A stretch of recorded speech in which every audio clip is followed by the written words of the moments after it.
यो न रुष्यति न द्वेष्टि न शोचति न काङ्क्षति शुभाशुभपरित्यागी ভক্তিমান্যস সমে প্রিয়ঃ। জড় কার্যে হর্ষ দুঃখ যে জনের নাই, ত্যাজি আছে যে আকাঙ্ক্ষা চিন্তা যার নাই। শুভাশুভ পরিত্যাগী যে বা ভক্তিমান, আমার সে প্রিয় ভক্ত তাহাকে সম্মান। যিনি প্রিয় বস্তুর প্রাপ্তিতে হন না এবং অপ্রিয় বস্তুর প্রাপ্তিতে দ্বেষ করেন না, যিনি প্রিয় বস্তুর বিয়োগে শোক করেন না, অপ্রাপ্ত বস্তুর আকাঙ্ক্ষা করেন না এবং শুভ অশুভ সমস্ত বিষয় পরিত্যাগ করেন এবং যিনি ভক্তিযুক্ত, তিনিই আমার প্রিয় ভক্ত। তাৎপর্য: এখানে ভগবান ভক্তর সম্পর্কের কথা বলছে। একজন ভক্ত কীরকম হয়? তিনি কখনো শিষ্য লাভের আকাঙ্ক্ষা করেন না। একজন ভক্ত যে কি পেল সেই নিয়ে কখনো দুঃখিত হয় না। কি পেল না, যে সেটা নিয়ে দুঃখিত হয় না। তার প্রিয় বস্তু হারিয়ে গেলেও তিনি অনুতাপ করেন না। তেমনি তার ঈপ্সিত বস্তু না পেলে তিনি বিমর্ষ হন না। তিনি সব রকম শুভ অশুভ পাপ কর্মের ঊর্ধ্বে। পরমেশ্বর ভগবানের সন্তুষ্টি বিধানের জন্য তিনি সব রকম ঝুঁকি নিতে প্রস্তুত থাকেন। কোনো কিছুই তার ভগবত ভক্তি সাধনের পথে প্রতিবন্ধক হয়ে দাঁড়ায় না। এই ধরনের ভক্ত শ্রীকৃষ্ণের অত্যন্তই প্রিয়।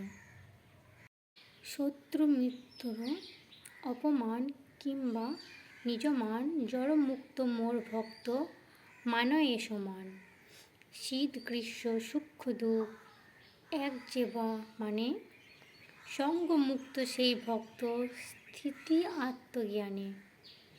তুল্য নিন্দা স্তুতি আর সন্তুষ্ট গম্ভীর, নিকেতন তার নাই মতি তার স্থির। সেই মোর প্রিয় ভক্ত সেই ভক্তিমান, ভক্তের লক্ষণ যত করিন ব্যাখ্যান।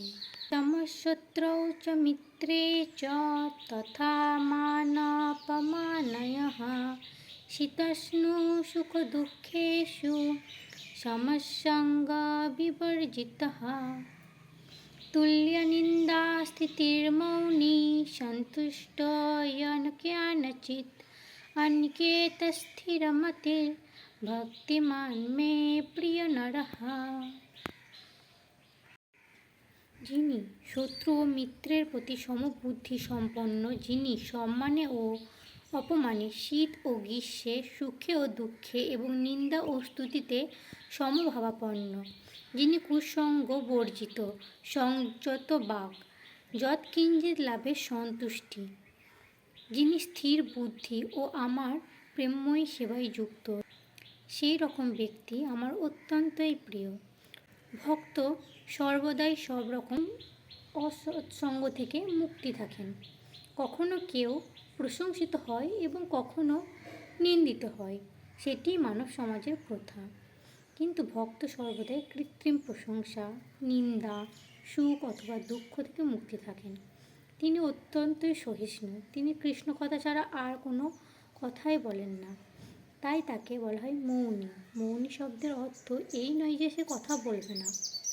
মৌনী শব্দের অর্থ বাজে কথা না বলা, প্রয়োজনীয় কথাই কেবল মানুষের বলা উচিত এবং ভক্তের কাছে সবচেয়ে গুরুত্বপূর্ণ ভগবানের সম্পর্কে কথা বলা।